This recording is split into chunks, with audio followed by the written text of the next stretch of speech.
Welcome back to the Upper Tier Podcast, the football podcast we bring you each and every week on the Dynamo Podcast Network. This is your Premier League preview. Joining me as always for these previews, Darren McCumsky. Darren, how you doing, my man? Hey, Niall, how are you, pal? Not too bad. I miss being in studio for these. It was a heck of a trip there over the last 2 days over for the Milan game to Liverpool, but good to be back in studio doing the previews. All good with you? Yeah, I'll go with me, man. I think we enjoyed watching your little journey, Yeah. It's nice for lads to be able to get back doing things like that. Because it's been a tough, 18 months for people. I know, I'm booked to go to United in October, and I'm just living for it at the minute as well, man. Just to get back over and have those feels again. You know what I mean? Yeah, it felt surreal, and it's weird. You go over there and you're not having to use masks or anything. Everything is kind of normalish, and then you come back on the ferry and you get off the ferry and you're back into the mask syndrome over here again. You know what I mean? So it's a bit of a kind of a little culture shock, if you like. Absolutely. Let's get into this anyway and have a preview of this weekend's action. Some tantalizing toys, to say the least. Friday night we kick it off, Newcastle versus Leeds. Yeah, it should be a decent game, I think. I think Leeds have kind of flattered to deceive a little bit so far this season, haven't they? Both teams under serious pressure. Yeah, I think so. I think it'll be an open enough game, I wouldn't be surprised to see a few goals on this. You're probably looking plus 2.5 or plus 3.5 on the L betting scorecard. I reckon there'll be goals. And I think Newcastle will give as good as they get. Obviously we had them at Old Trafford there a couple of weeks ago, last weekend actually, and they were all right in patches. They held their own and they're decent enough on the break. And Leeds are a team that you can kind of get at the back, and they've got a bit of pace up front with St. Maxima. He's an absolute baller, that kid. I really, really like him. I think this could be a score draw, Noel. Yeah, I think I'm looking at it. Both teams are really under serious pressure at the moment. I'm really surprised that Leeds, actually, they've had a real bad start to the season. I know they've had a couple of tough fixtures, obviously against Liverpool and against yourselves, but they look like they're way off the pace in those games. I think they look very, very short of goals. I think the boy Bamford did great for them last year. I think he'll probably do, something similar this year in terms of numbers. But I don't really see where they're going to get an awful lot of other goals from. I know, Rafinha will chip in with a few, and you're probably talking about the boy Harrison on the opposite side, and Dan James will join in. But I don't know. I just don't think, especially because of the way they defend, I think they're so open at the back that to beat teams, they're going to have to score 2 and 3, because I don't think they're going to keep enough clean sheets. Yeah. And I think that's going to be the struggle for them, getting enough goals to get them wins, I mean, we know the struggle with Newcastle at the moment with Bruce there. I mean, sometimes he's a little bit unlucky. He's a proper baller, so you have to kind of, he brings a smile to my face when he talks about football, because it's the kind of hard luck story at times. He always seems to be on the end of a bad decision or a bad something or other, you know what I mean, which does me have a point or two. Yeah. But with Leeds, it's kind of weird for me, because I look at Leeds at the moment and, like you, I'm thinking, where are things going to come from? But I also, when you looked at the game against yourselves and the game against ourselves, they look like they were in a different division in terms of fitness, in terms of speed, pace, all over the pitch. I mean, they looked like they were in slow motion against you guys, and you absolutely slaughtered them. And the same against us. I mean, we could have absolutely put a beating on them if we had been more clinical in front of goal. And I just think, I don't know what it is there. I don't know if they had a different pre-season or if there's a different change of training routine or something like that. But they look tired already. Or they look like they're not at it. Well, I think, I know Bielsa is synonymous for his pre-seasons, isn't he? So, I mean, maybe they're still recovering type thing, which could be the scary part, and they haven't been able to get their legs back yet, But one thing I will say is, and, we talk about Bielsa and wanting to play the game the right way and stuff like that. And, it is very romantic and stuff like that. But you've got to say, they're going to have to be a little more pragmatic in games. Like, they can't go on given the amount of chances away that they're giving away. Like, as you said, I watched you guys against them on Sunday.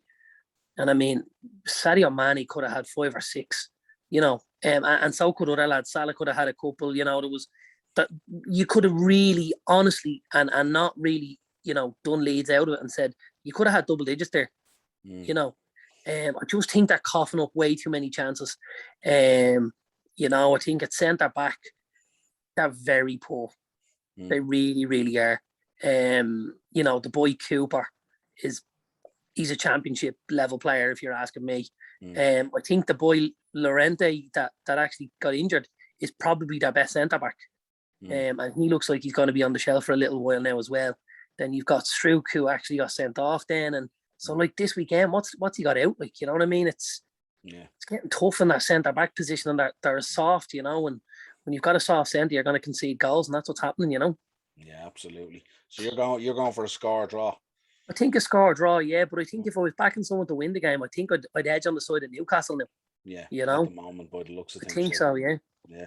Let's move on. Saturday, 12:30, the lunchtime kickoff, Wolves versus Brentford. Two sides. Wolves, after picking up some points there last weekend, so got a good win. Got over the line, with a 2-0, I think it was. Brentford very unlucky against Brighton. They thought they had signed it out, and then Trossard with a very late winner for Brighton. Yeah. But again, I like the way Brentford are going about their business. I mean, they're trying to play football the right way, very similar to Brighton in their way of going about their business. Obviously, going to Wolves, obviously a tough tie going to Molineux, as it always is. What you thinking on this one? I think, like, obviously, again, we played Wolves, and it was a tough day at the office. They were relatively tight. They kept things quite tight at the back, and I know the keeper coughed up the goal against us, but in general, he's been okay. He's a decent enough shot stopper and stuff like that, Jose Sa. And I don't see Wolves scoring lots. That's where I think they'll struggle as well, I think Brentford are going to be in people's faces. They're going to be a really tough test every week, and they're going to be in your face, and they're going to be dogged, and they're quick, and they're, I think Thomas Frank has them playing quite well, and I wouldn't be surprised to see them get something on Sunday, on Saturday afternoon, Saturday lunchtime. What are you thinking, a draw again? Yeah, I probably will just say the draw. I think Wolves getting the win last weekend eases a little bit of pressure there. So there's not as much of an emphasis on got to get that first win type thing. I think I'll go with the draw again, man. Yeah, good shout. Huge game at the weekend, Burnley versus Arsenal. Arteta's still under a lot of pressure. I know they got the win last week against Norwich, but God, they make hard work of it and stuff like that. And Pookie had a great chance at the end there to level it up and just missed it. I think Arteta's under fierce pressure here, and this is another massive game.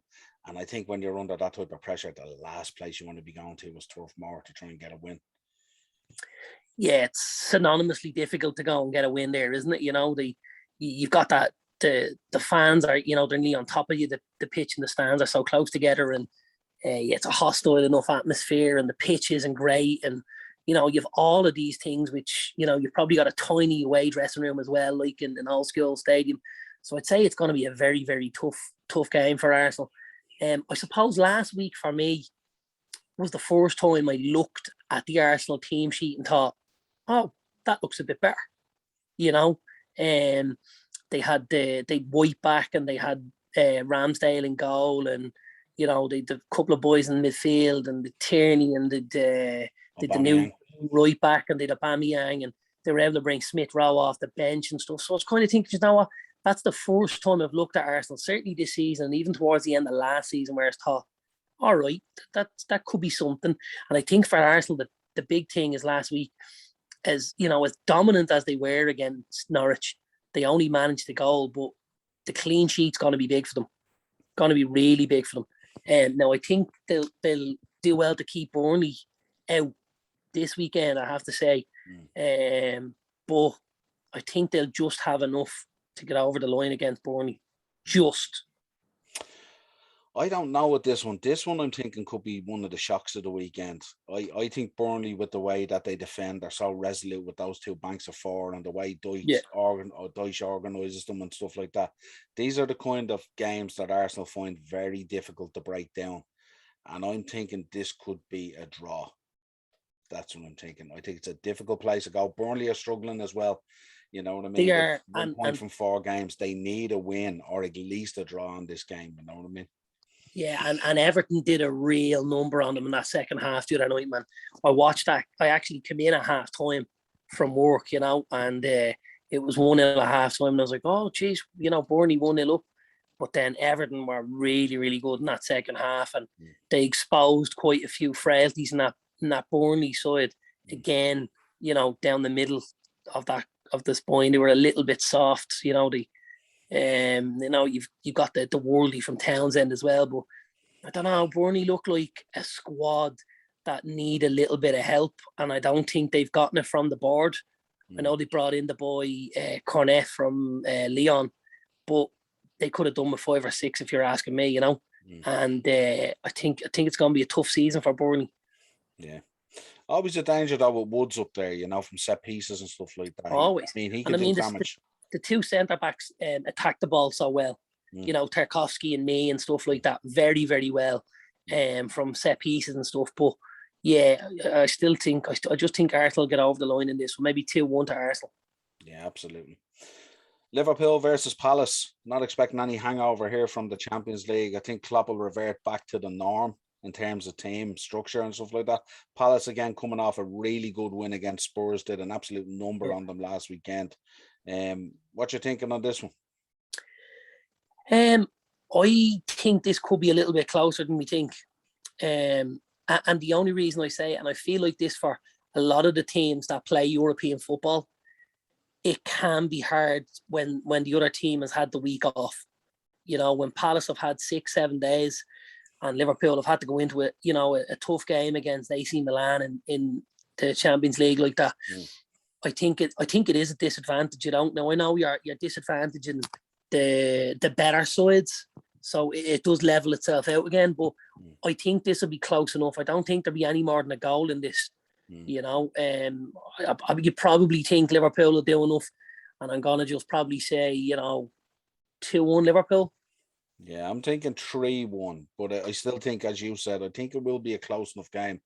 Palace, normally games against Palace for Liverpool are normally interesting affairs, you know what I mean? But I think we'll probably have too much for them at Anfield.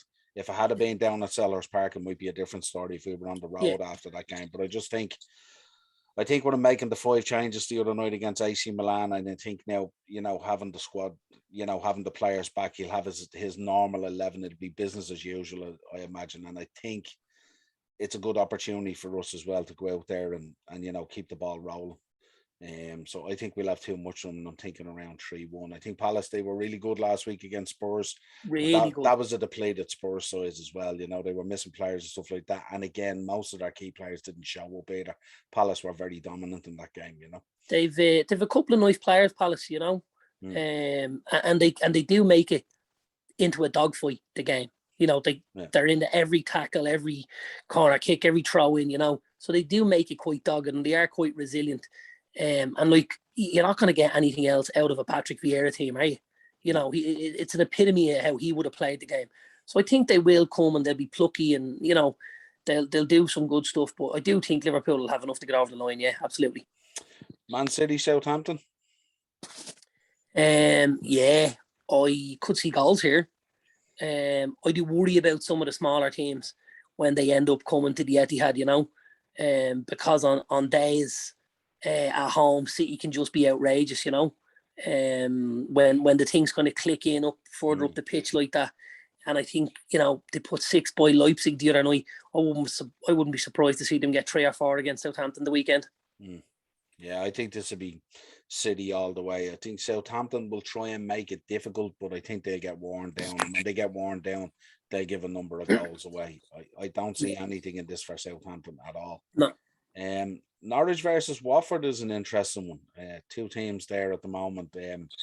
You could call this could be like, I know it's an early in the season, but it could be like a relegation 6-pointer, this one. Yeah, it could. I actually think, to be honest with you, I think Norwich are going about things the wrong way, and I don't like saying that because, obviously they're trying to play good football and stuff like that, but I don't know whether they have the players for this. I think they need to change things around a little bit. I think I'd pull Pukki out of that starting lineup, provided I had somebody to replace him. Now, I'm not saying, you've got somebody of the maybe caliber of him, but I think if I was Norwich, I'd maybe look at Adam Ida up there. I think he's done a really, really good job for Ireland.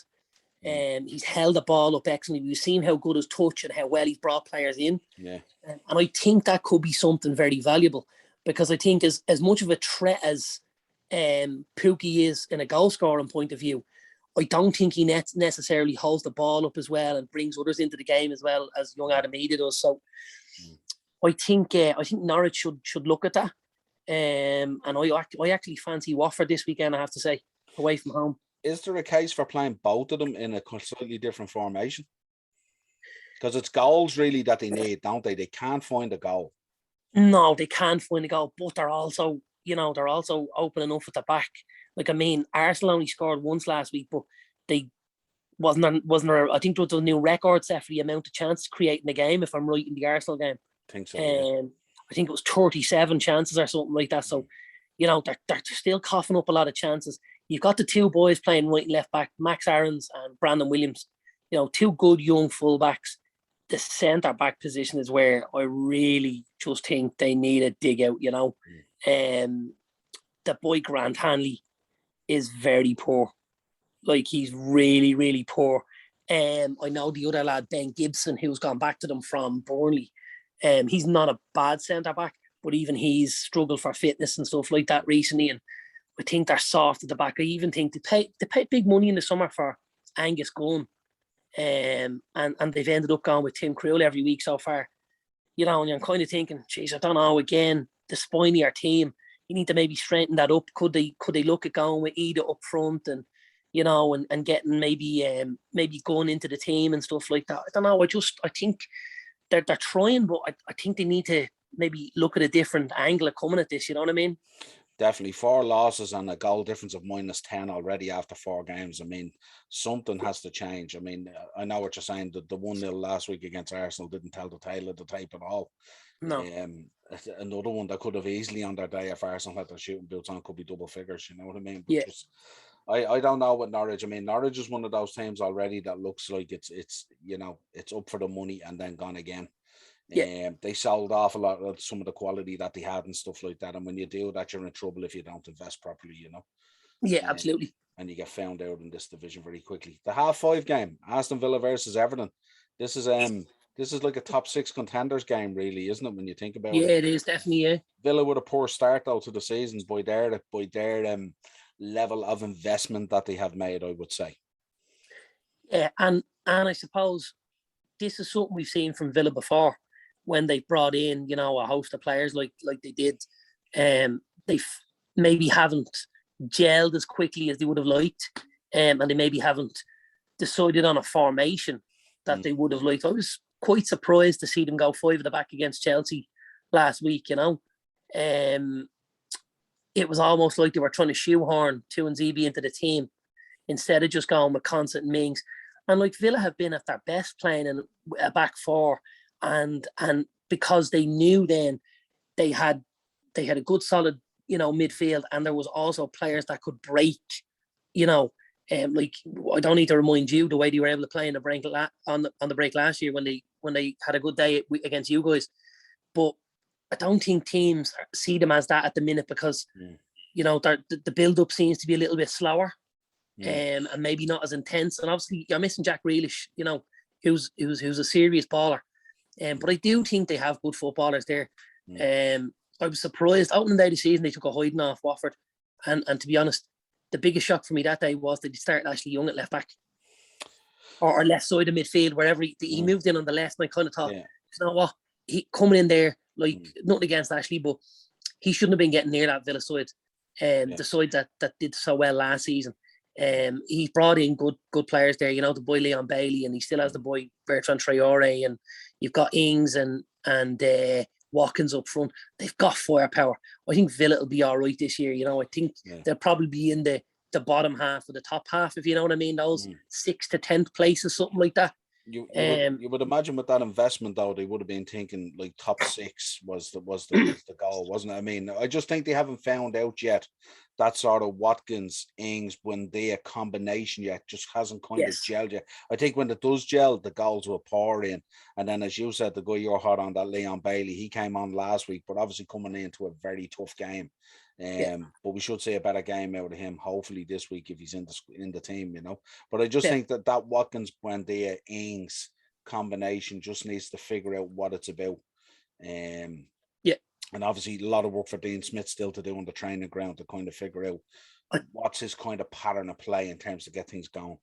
Well, I mean, he's gone from playing, you know, almost a three up front, which are your Watkins flanked by Traore and Grealish type thing, you know, which are a couple of midfielders there, Nakambi or Douglas Luiz and John McGinn and stuff like that, you know. Yeah. And then maybe sometimes even play Grealish a little bit deeper, and he had El Ghazi on the wings and stuff.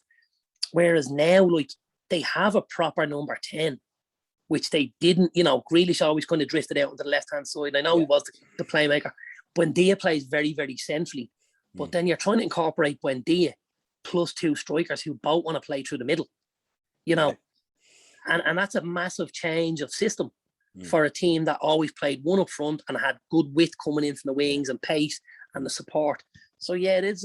It's a change in time at Villa, you know. Yeah. But I think it's not a bad squad at Villa at all, and I think it's a nice thing for Smith to have to work out. You know, I'd certainly want that than some of the other sides where I'm looking to see who can do something for me. You know what I mean?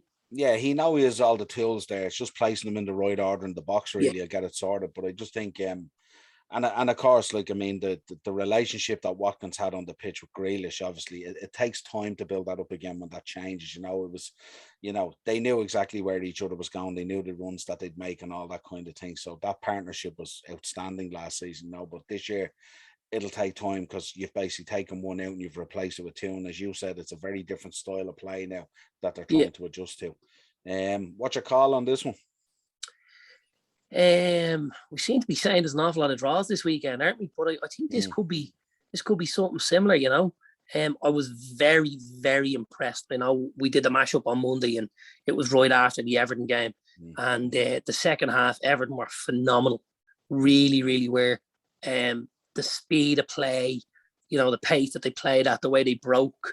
He made a substitution, Benitez, and I think this is something that for me as a United fan, this is where I feel like we struggle at the minute.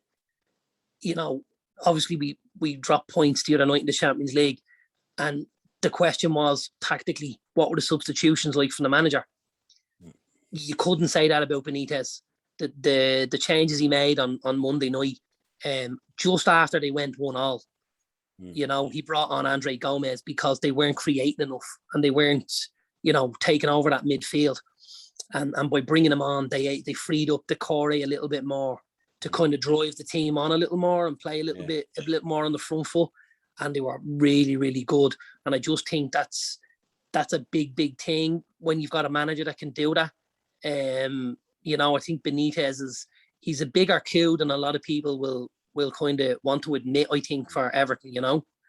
Especially Everton fans who weren't too sure about him and stuff like absolutely. that. But the one thing you'll get with Benitez, as I well know being a Liverpool fan, is he'll be very clear in what he wants you to do and what your role and your job is, and it's fully explained to you. Even if you're only coming into the team, even from a substitution side of things, he's meticulous in his preparation. And I'd say there's a lot of Everton fans at the moment now that are turning back and going, you know, maybe this ain't a bad thing at all. You know what I mean? This could be 100%. Well, I mean, especially for Everton, with the amount of money they spent over, you know, the last few years, they were spending money willy-nilly. And, you know, there didn't seem to be maybe a transfer strategy or a plan. And they were buying sets of players for particular managers rather than buying them for systems or for, you know, for certain reasons. And now, like, you look at Benitez, he came in and he was like, just get me some pace and some width, you know, and he got the boy Gray for 1.1 million. He got he brought Townsend in. He brought Rondon in, you know, who's going to hold the ball up and bring others into play. He tactically and you know, recruiting wise, he knows how to put a squad together, you know, and I think you'll see that develop again even more over the next 2 windows. Like, I even think where they are now and where they could be in 12 months' time, Mm. Like, could they be a legitimate, threat to that top four? It's very hard to say because of how much money the top four spend. But if anyone was going to do it, you're going to be looking at someone like Benitez who has the technical nous to do it. You know what I mean? I'm very, very shrewd in the transfer window. So, You could argue Damari Gray is probably one of the boys of the transfer window without a shadow of a doubt. So far, he's looking like 1.1 million, very well spent. Yeah, absolutely. Yeah. Let's get on. Brighton versus Leicester. This is a great game to have on Sunday, isn't it?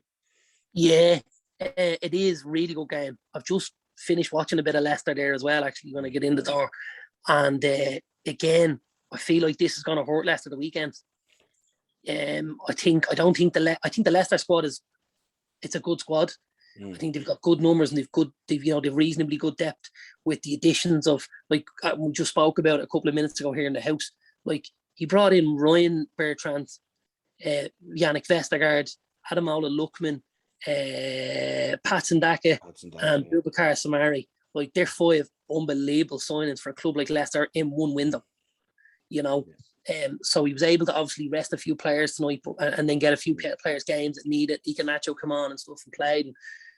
But yeah, I just think 2 games of this intensity in a week is tough for teams like Leicester. Yeah, I think they've started out sort of win, loss, and it's kind of a little bit of inconsistency there. And I think when they win, they look really well, as most teams do. But I think when they lose, they look very ordinary. And I just think that was if you look at the game against City, and I know obviously they're playing Man City and stuff like that, but they normally put up a good fight against Man City. They normally have a good game against them, but City made them look very ordinary. Yeah, it was a much the gap was much wider than the goal. It was. And they did. City knocked the ball around very well, held on to it well, dominated the game and the play and the tempo and stuff like that. And I always worry for the likes of teams, like a Leicester, like a Spurs, like a West Ham, who are playing, Tuesday, Wednesday, Thursday night, anything like that, and then have to go league again at the weekend. I just think that can be tough when it's not something that you've done regularly. Obviously Leicester were involved in the Europa League last year, so this is another term of it, and it will get easier for them, But I still think it's tough, and we're still early in the season, so I wouldn't be surprised to see Brighton get something out of this. I think they're very well drilled, very well drilled. I really like the boy Graham Cooper, or Graham Potter, sorry. I think he's a very, very astute manager.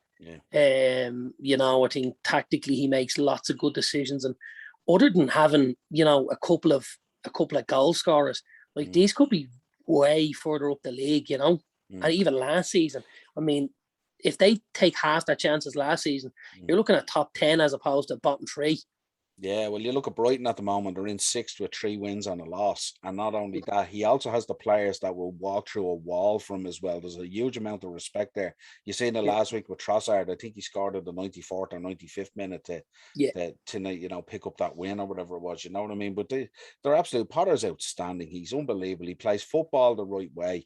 But he has assembled quite a neat little squad of players there that really work hard for him. But again, they're super drilled. They know their role in the team. They know where they should be positional wise, and he has a nice little sprinkle in there of talent as well.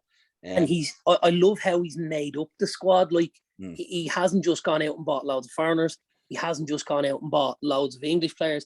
He's done different bits. He brought in the young boy Lamptey from Chelsea, a young English player with a massive future ahead of him. He's got that kind of solidity and that steel at the back. He got the young Spanish keeper Sanchez. He's got Basuma, who came in obviously from France, and a fabulous footballer as we know. We watched him. And he's got a Belgian international like Trossard there. He's even using Danny Welbeck very well and getting a tune out of Welbeck. So I think that's the sign of a really good manager, if I'm honest. That regardless of the type of player he has in the squad, he can get an awful lot of them. An awful lot out of them, and I'm a really big fan. I don't think we've seen the best of him yet. I think the boy Alexis McAllister, who comes off the bench quite a bit for them, I think he could be a really, really good player if he can get a run of form together. I've seen him a couple of times. He's got all the ability in the world. He's lacking a little bit of confidence, and you know, he's kind of still in the infancy of his career at Brighton. But I think he could be a serious baller, man. He looks like he has stuff about him, you know. I like what you said there as well, Potter. He's taken his time to assemble this squad as well. He's not one of these guys that'll go out and shotgun 5 or 6 players into a team. It's step by step, and it's careful investment by careful investment. Nothing silly. He knows where his bread is buttered and stuff like that, and all. He understands his position in the league and stuff like that. But look at how clever he is, picking up the likes of Danny Welbeck and Adam Lallana on phrase. Yeah. Do you know what I mean? Guys that'll add a little bit to the dressing room, who've been in good clubs, who have good habits, you know. And then you bring in a kid like Lamptey from Chelsea, who, you know, again, is at a big club, probably knows how to do things, but just didn't get an opportunity. Like it's very, very well done. You know, I have to say, credit to Brighton. I think Brighton. Yeah, I'm thinking Brighton for this one as well. As you said, that hangover from the Thursday night football is a tough one for those teams to maintain. Absolutely. So I'm thinking Brighton for this one as well. Yeah. One for you, West Ham versus Man United.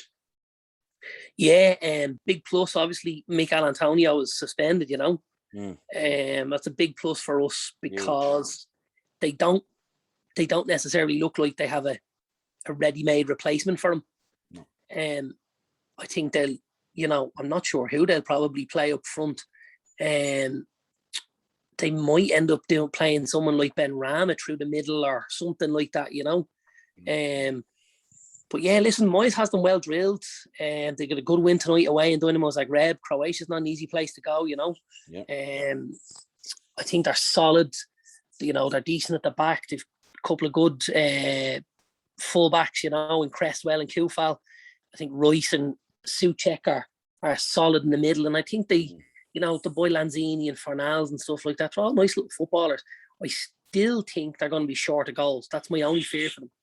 They look like, and we've seen last night, I watched last night and saw Sebastian Haller score 4 for Ajax, who's an ex-West Ham player. And I thought, oh, Jesus, how much would they love to have him around now as well? Because Antonio has these little, you know, obviously this is a suspension, but he can have these spate of injuries. Because, I mean, he's a really physical sort of guy. And when you're in that kind of shape, it's not very difficult to pull something here or pull something there. And all of a sudden you're out for a little while. And I don't know whether they're, well, I do think they are still missing, you know, something up front to kind of tie it all together for them. Yeah, I think with Mikel Antonio as well, he's so pivotal to them, because if he's not scoring, he's also creating and he's assisting, you know what I mean? So he's fundamental to their success, especially with them not being able to, you know, get Lingard over the line, which was huge for them last season, you know what I mean? So I think with this one, I think West Ham will probably take a dogged approach to this one, but I think United will probably have too much. I think United will be looking to, you know, close up that wound from Tuesday night in the Champions League. Very, very poor. And I just think they'll want to bounce back in the league and put on a performance. And I would expect United to have too much for West Ham. I think Solskjaer understands in something like the Champions League, in the group stages, there's a certain amount of points you need. You know, you need 10 points. I think you can count on your hand the amount of times teams have got 10 points and not got through to the next stage, you know. So I think there's room for a slip up, you know, like there was the other night, and you can still get your 10 and get through. I think in the league we don't have that comfort. You know, I think in the league this is going to be a very, very competitive season. You know, I think it's going to be United, City, Liverpool and Chelsea going absolutely all guns out for this. And I think this is like a match play situation where it's going to be somebody gets a victory and it's up for the other 2 or 3 teams to try and keep up week to week, you know. So I think he understands every game now is very important. And I'd imagine he'll go out there and he'll tell the lads that for Sunday and hopefully just get us over the line as well. I think it'll be tight, but I think we'll nip it. I'm going to say 3-1 United. Yeah, you're saying, I mean, we seen it last weekend. Obviously, Liverpool were the last game against Leeds, and we seen the pressure that they were under in that game because, you know, the other teams above them had all done the business. So that's the pressure that gets posted on you and stuff like that. But I just think,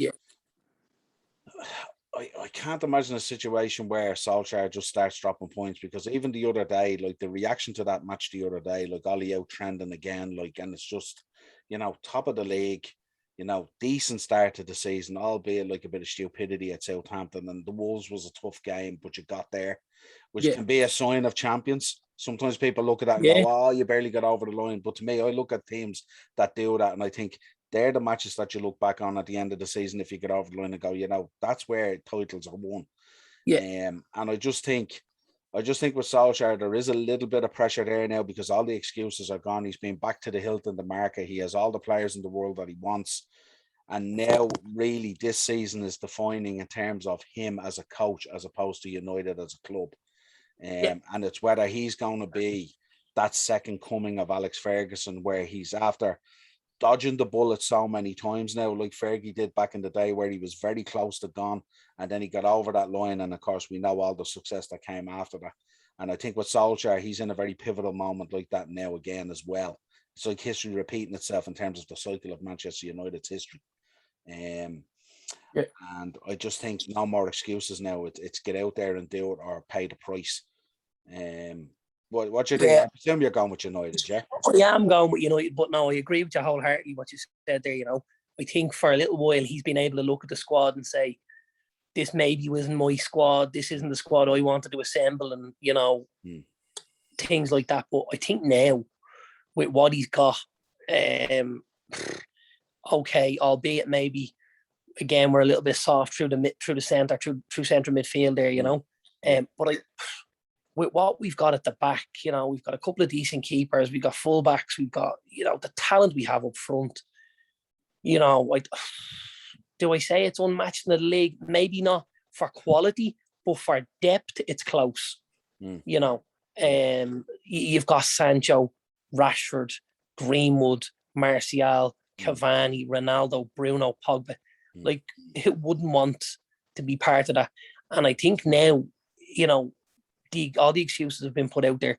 If it's a thing that he doesn't do something this season, or if we don't get to a certain point in the season, it has to fall on him now. It can't fall anywhere else. We can't look around and say, oh, he wasn't backed in a transfer market. He was this, he was that. Right now, if this doesn't work out at United, unfortunately, and as much as we don't want to go into a scenario where we're just sacking managers, we've also got to say, like, the book does have to stop somewhere as well. Yeah, this is very much his team now, with the exception of a CDM.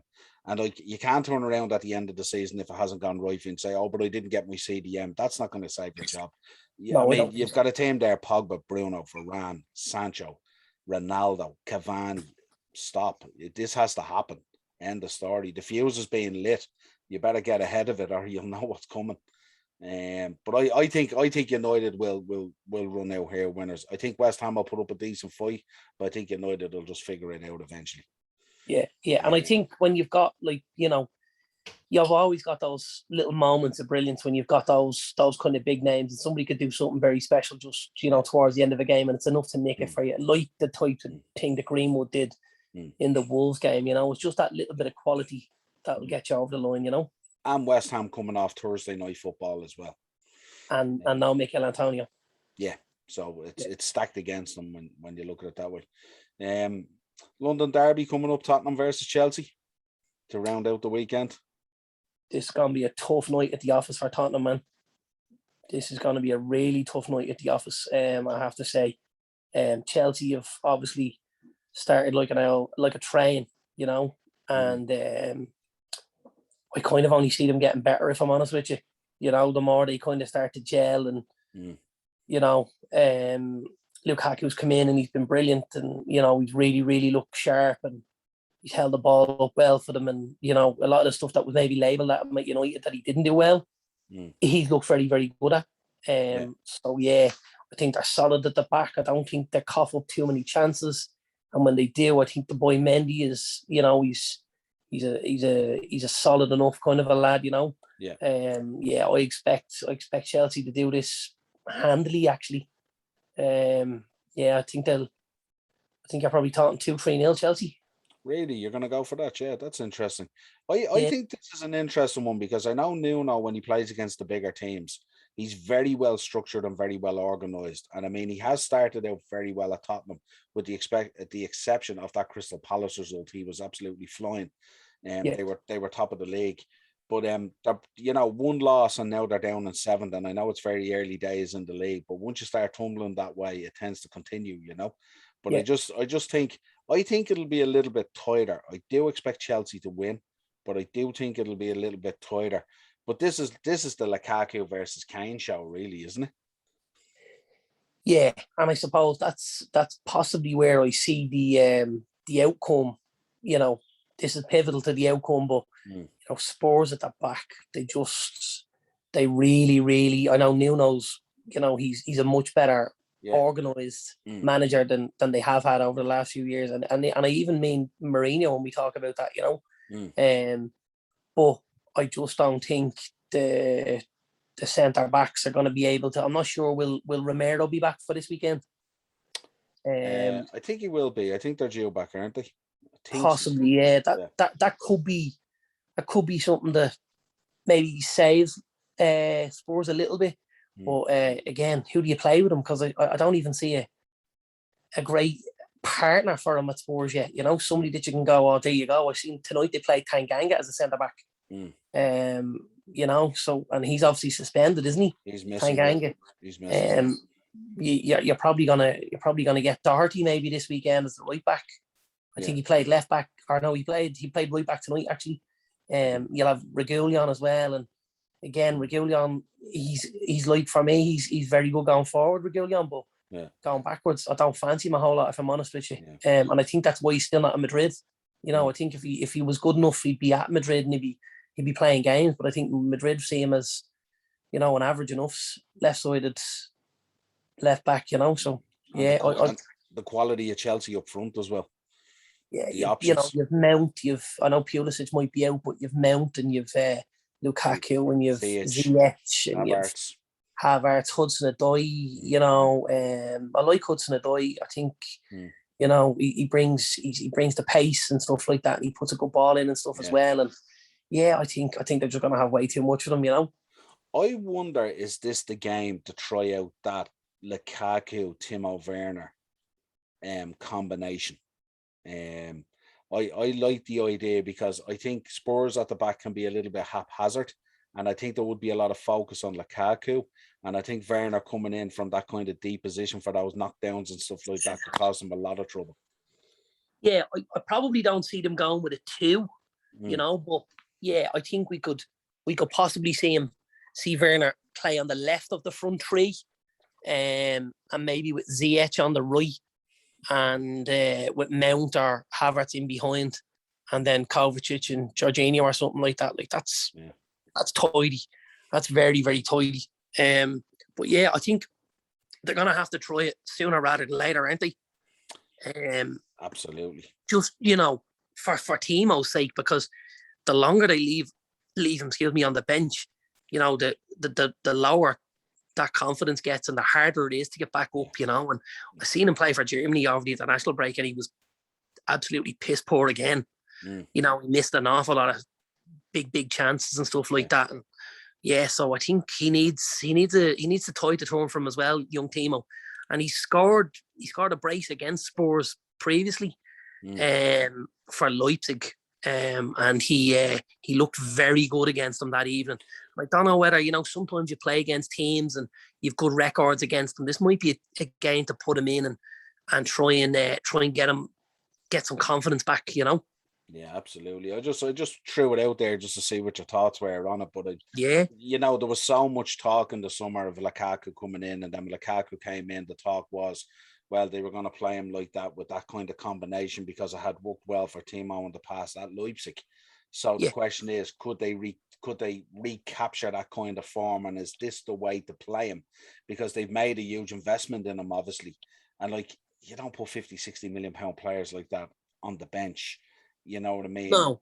And to have it as a real option, if he doesn't start coming in and getting a lot of game time, you know, is the project done in terms of Tuchel? And I mean, Lukaku's so good as well. He's world class. You know what I mean? So he's levels above that again. You know what I mean? So I just wonder, as you said, if they don't start putting them in or they don't start trying that combination, as you said, confidence goes less and less and less and less, and it's how you try and recapture that. But I'd like to see that combination this weekend. I think it could do serious damage against Spurs.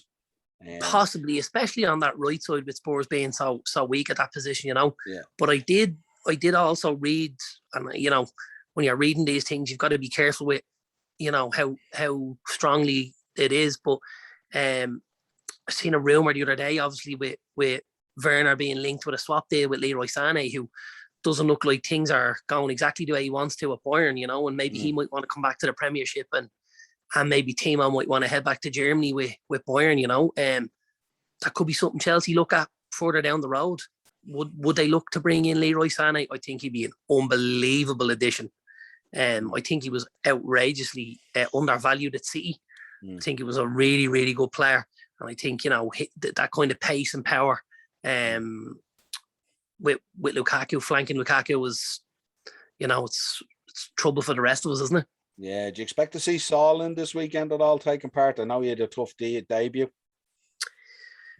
I'd say probably not. I'd say he's probably learned his lesson already with him, as in he'll just give him a little bit now. The last 20 minutes, half an hour of the game, he might bring him on, and because it did look like a tempo thing. You know, it did look like he was out of his depth from a tempo point of view. You know, keep him for the Carabao Cup. Maybe. See, again, I think the Chelsea squad is so big, like you might end up in the Carabao Cup with the likes of Chalobah and stuff like that, who need 90 minutes. Yeah. You know, which keeps them in good order. And obviously, like you're looking at even Ben Chilwell, who hasn't had a game. Maybe Timo starts in the Carabao, you know. So there's all those lads as well, still looking to get games. Chalobah looks outstanding since he came in, doesn't he? Very good. Very, very good. I really enjoyed him. He came on against Hughes, actually, when Chelsea went down to 10 men. Yeah. And really liked him. I thought really athletic, really comfortable on the ball, and, you know, didn't look like anything phased him because he's away in Anfield, you know, so it could have been a big overall from him. But he just looked very solid, like, and it was good. Doesn't look out of place at all as a kid, like, you know. No, he really doesn't. But yeah, absolutely. You're picking Chelsea on this one, are you? Yeah, I think Chelsea will do them 2 or 3-0, yeah. Nice. Ian will be happy with that pick anyway. Well, listen, it's great to have been back in studio again after the trip. This has been your Premier League preview with myself and Darren. Let us know your comments down below and let us know your picks and your predictions. If you want to contact the show, of course, we're on YouTube, Dynamo Podcast Network for the videos. Audio versions of the show, Spotify, Podbean, Apple iTunes, wherever you pick up audio versions of the show. If you want to contact the show, Twitter at @the_upper_tier. You'll get us on Facebook, the upper tier, and Instagram, the upper tier. My man, a pleasure as always. As always, but are you?